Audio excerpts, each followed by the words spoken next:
What is up, guys? It is Sean. I'm back here on the JETS Jets show. Um, First, before we get into the video, I apologize, guys. I haven't posted in about a week and a half or so. Just with the Thanksgiving holiday, taking care of some family stuff. I had a lot going on. Um, and wanted to do some, spend some time with family, with my kiddo and everything like that. So I apologize for not being around, but I am back, guys. Testing out a new light for this recording, actually. We'll see how that goes. Let me know what you guys think of the lighting in the comments. As always, I got the #1 Jets fan, Grayson the Bear, with me alongside me for this one. I'm going to talk a little bit about the Jets quarterback situation, my thoughts, and, on Mike White, Zach Wilson, and everything like that. But before we get into the content, if you haven't done so already, hit that subscribe button, notification bell, so you can get notified when my next video drops. As always, hit that like button. It helps get the video out to more people. And I love hearing from you guys in the comments of what you think about the content, what you think about my thoughts, what you think about the Jets, and the NFL in general. So let me know. Let's get into it. So obviously the Jets made the quarterback change 2 weeks ago to Mike White, and Mike White has started 5 total games, but one of those games he actually got injured in, so he came out of the game. So if we just look at the 4 games he's started in his career, 3 of those 4 games he's had 300-yard games. In comparison, Zach Wilson, guys, has had one 300-yard game in, I believe it was 19 starts in this league. So, I think making the move at the time to Mike White and putting Zach on the bench, I think it's good for everybody. I think it's good for this team. It's good for this locker room, coaching staff. I think it's even good for Zach Wilson. Get him that reset that they were talking about, that Saleh was talking about. His fundamentals, I mean, watching him in that last Patriots game, his fundamentals are all over the place.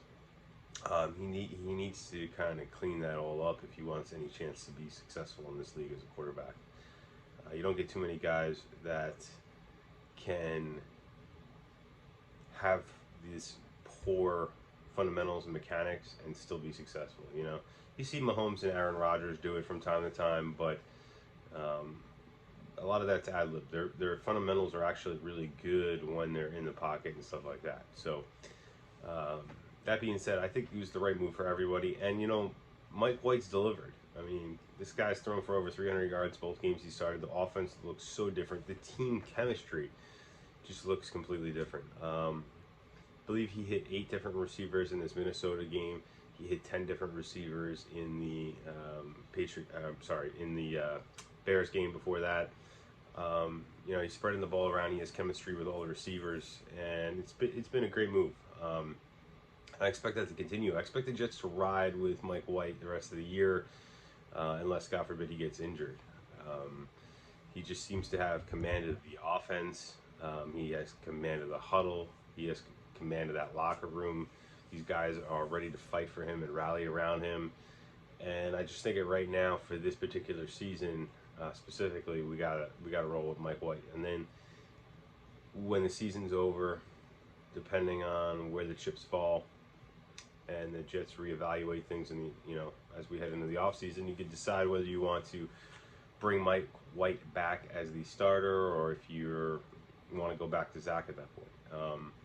But I think we have to keep Mike White in there because it's the best chance we have at winning. And in terms of like Saleh, if he wants to continue growing this team, continue to work with these young players and develop them into a championship team that we're looking for as fans, he needs to have the best quarterback possible on the field. He needs somebody for these players to build around. And I think right now that's going to be Mike White. On the other hand, with Zach, I'm not tossing Zach out after this. You saw Tua a couple of years back get benched, and he admitted that he needed to grow up. He needed to start working on things more. you know, and get himself right physically, mentally, emotionally to be able to be successful. And look at where Tua is at now. So, you know, I'm not writing Zach off. He obviously has the physical tools, and it's just whether mentally you know, he's going to be able to catch up to that. So, you know, I think, you know, Saleh, Joe D have made all the right moves for this team. You know, JD, yeah, Becton's been injured. Yeah, Zach could potentially end up being a bust. But even if those two things go bad, look at all the moves this guy has made that have been right. You know, I don't care who you are. Even Bill Belichick gets them wrong sometimes. He's drafted guys that have turned out to be busts. You're not going to get not every decision you make is going to turn out to be an A+ decision. So, you know, and all the other decisions have been phenomenal decisions. I mean, you look at this draft class from last year and this free agent class, they're getting stuff out of all these guys. You know, DJ Reed looks like a Pro Bowl corner. Sauce Gardner looks like an All-Pro, top 2-3 corner in this league for a long time. Garrett Wilson is a #1 wide receiver. I mean, look at that way that guy played last week. I mean, he could have had over 200 yards. I mean, if you would have gone into that Minnesota game and said one wide receiver had 45 yards and another wide receiver had, what, 160, I think 167 yards, something like that, you would have said the guy that had 167 was Justin Jefferson, not Garrett Wilson. So, you know, and kudos to Sauce and DJ Reed for holding Jefferson down and our defense really playing well. I mean, we struggled in that game in the first half, but, you know, really put it all together in the second half. And it all started around this quarterback change and this quarterback move. That's what has kind of changed the entire feel around this team the past 2 weeks. And, you know, even though we lost in Minnesota, it wasn't because of Mike White. Mike White played a phenomenal football game. So I'm looking forward to the rest of the season and seeing how him and this team progress, especially, you know, with that Minnesota loss. You know, we're in the same spot, but if we would have won, you know, we would have really put ourselves in a really great position to make the run into the playoffs. So we'll see what happens over the next couple of weeks. We got some winnable games. I think we need to win 3 to get to 10 wins to really make sure we solidify a playoff spot. But we will see what happens.